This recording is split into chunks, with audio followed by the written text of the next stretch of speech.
here at AirVenture Oshkosh, getting toward the end of the week now. Been a long week for people, but a successful and good week with wonderful weather. We're lucky that way. I'm Dan Johnson, and I'm talking with Amy Minnich here.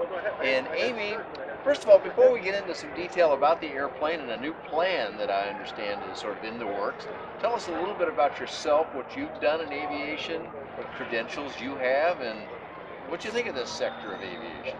Okay, well, I work for my father's company, Dreams Come True Aviation. We are the Midwest representative for Evektor Aircraft.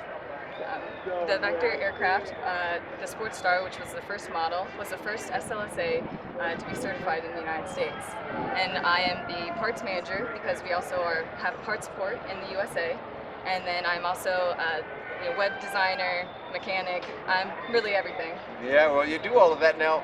You know, you being a web designer, a lot of people will go, "Oh, yeah, okay, that's something that folks that look your age and so forth are typically involved with." But when you say mechanic, some people are going to go, especially old guys, are going to go, "Wait a minute, that young gal, that good-looking young gal, is a mechanic." You have a credential about that, don't you? Yes, well, thank you. I was trained by Rainbow Aviation. I have an LSRM, and well, I am an LSRM, and I've been working for 3 years on these light sport aircraft. And I also am fully Rotax trained. I cannot do overhauls, but I have my service, line, and heavy maintenance. Beautiful. That's wonderful. And I know that's real useful to the family operation there. Your dad brags on you all the time, and rightfully so. But that's terrific, Amy. So, light sport repairman mechanic allows you to do a lot on these airplanes, doesn't it?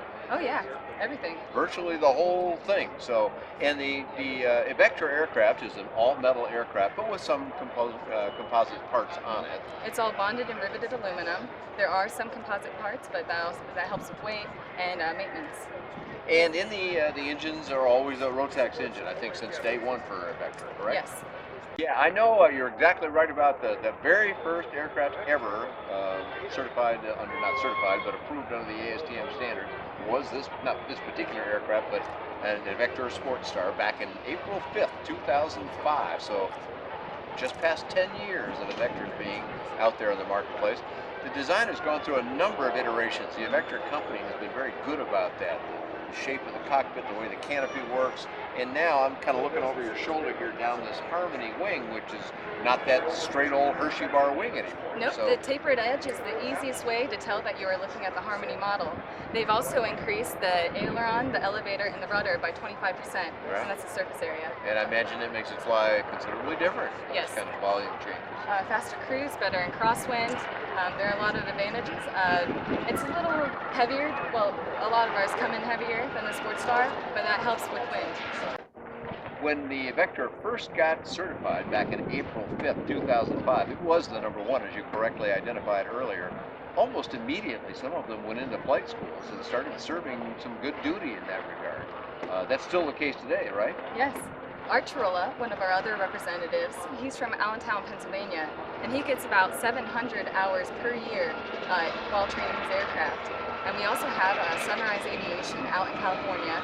They have 4 Evektors on their flight line, and each of those get between 800 to 850 flight hours per year. Well, that's great. I mean, Art's experience, that's 60 hours a month.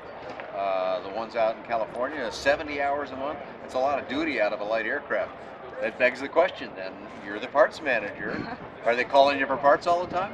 Not all the time. I kind of wish they would, but no, we of course we keep a lot of parts in stock. Well, certain things wear out, of course, Yeah, and so, well, but- brake disc and your brake pads, of course, we always have those in stock, but no, So they don't other call than too normal often. wear and tear items like wing parts or Oh, landing gear legs or things that people think in outside of light sport, some people think, wow, they're just built too lightly, they can't hold up. First of all, they're doing the hours, so if they're not replacing the main parts very often, well, clearly they're strong enough.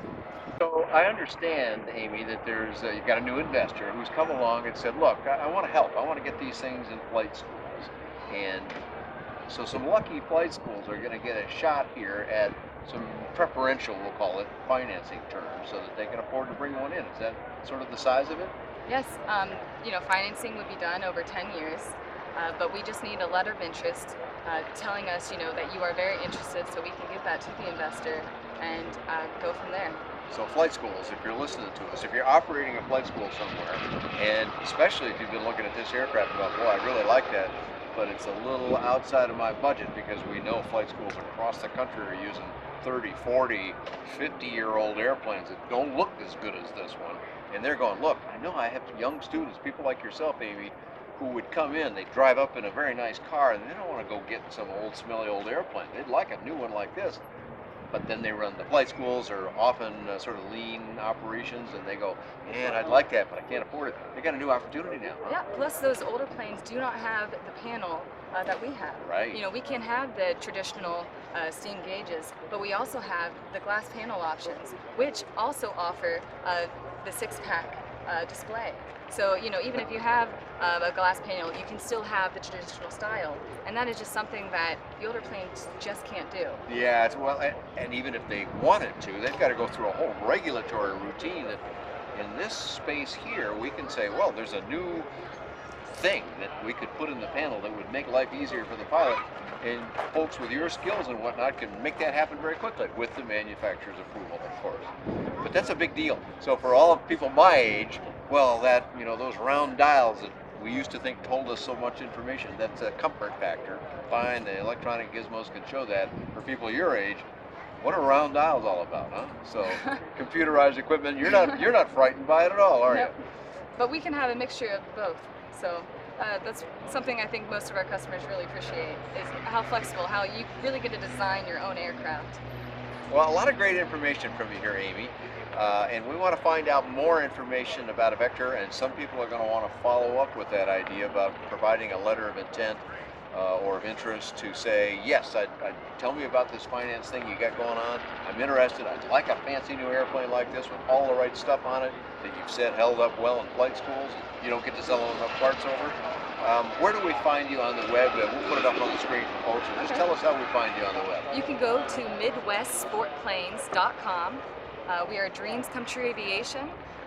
Feel free to explore the website. I have a lot of information on there. And you've done a lot of the work to make sure that's going to be a user-friendly environment. Oh, yes. All right, good stuff. So go have a look at Amy's work there, and you'll find out lots of stuff, and you'll get to see Amy's work. Well, maybe not the mechanic side of it, but at least the web work.